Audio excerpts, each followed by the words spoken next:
అక్కడ వస్తున్నాడు. అక్కడ ఎవరు లేదు. రాజు రాజు ఇక్కడ ఏమైందమ్మా? ఏమైంది? చదువుకోవట్లేదు, ఇంటి సరిగ్గా పడుకోవట్లేదు, ఎవరు వచ్చినా మన మీద కలబడిపోతుంది. ఎవరో చేర్చబెట్టి చేసినట్టున్నారమ్మా.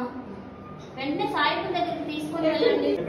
సాయిబుల్ దగ్గరికి తీసుకెళ్ళమని సాయిబుల్ కాదు, ఇది మానసిక ఇబ్బంది అంటారు. మానసిక వైద్యుడి దగ్గరికి తీసుకెళ్ళాలి. ఏమైంది? డాక్టర్ గారు అది చూడండి, ఇది మా చెల్లండి. ఒక 4 రోజుల నుంచి డిగ్రీ చదువుతుంది. 4 రోజుల నుంచి చదువు మానేసి తిండి తినకుండా ఇలా తనలో తను మాట్లాడుకోవడం, నవ్వుకోవడం, ఇంటికి ఎవరైనా వస్తే వాళ్ళ మీద కలబడిపోవడం ఇవంతా చేస్తుందండి. అమ్మ ఇది కొంచెం స్కిజోఫ్రీనియా లాగా ఉందమ్మా. ఒకసారి మన పెద్ద మేడంతో ఒకసారి మాట్లాడదాము. ఒకసారి రండి. అమ్మ ఇవన్నీ ఎన్నాళ్ళుగా ఉన్నాయి? ఒక నెల క్రితం వరకు బాగానే ఉండేది మేడం, బాగా చదువుకునేది. సడన్ గా ఏమైందో తెలియదు. నిద్రపోయేది కాదు సరిగా. తర్వాత క్రమేణా తిండి తినడం మానేసింది.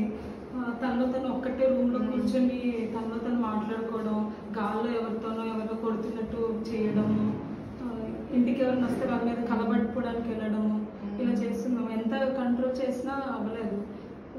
ముందే ఎందుకు తీసుకురాలేదమ్మా? హాస్పిటల్కి వాటికి ఇలాంటి వాటికి చూపిస్తే అందరూ పిచ్చి పట్టింది అన్నట్టు చూస్తారు. మళ్ళీ ఎవరి దగ్గరికి రానివ్వని ఇంట్లోనే ఉంచేస్తాను.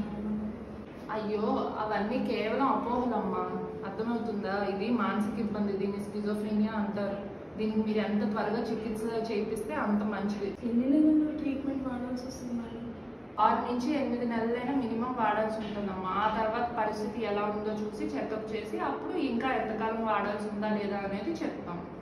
ఇదే ఇప్పటికైతే మందులు రాసిస్తాము, ఒక ఇంజెక్షన్ కూడా చేస్తారు డాక్టర్ గారు. సరేనా? ఒక 2 వారాల తర్వాత మళ్ళీ చెకప్కి రావాల్సి ఉంటుంది. పనులు తను చేసుకుంటూ ఎప్పట్లా కాలేజ్కి వెళ్ళడం అదంతా. మీరు మందులు అనేవి రెగ్యులర్గా మందులు వాడితే చెకప్కి టైంకి తీసుకొని వస్తే కనుక ఇది వరకు మనుషులాగా అవుతుంది. దానికి ఎటువంటి ఇబ్బంది లేదు. సరేనమ్మా, అయితే మీ ఇల్లు ఇక్కడే అంటున్నారు కాబట్టి మనం ఓపీ బేసిస్ ట్రీట్మెంట్ చేసుకుందాము. నేను ఎప్పుడు చెకప్కి రమ్మన్నా రావాలి. 2 వారాల తర్వాత అయితే చెకప్కి రండి. ఇప్పుడు సార్ ఇంజెక్షన్ ఇస్తారు. సరేనా? Thank you madam.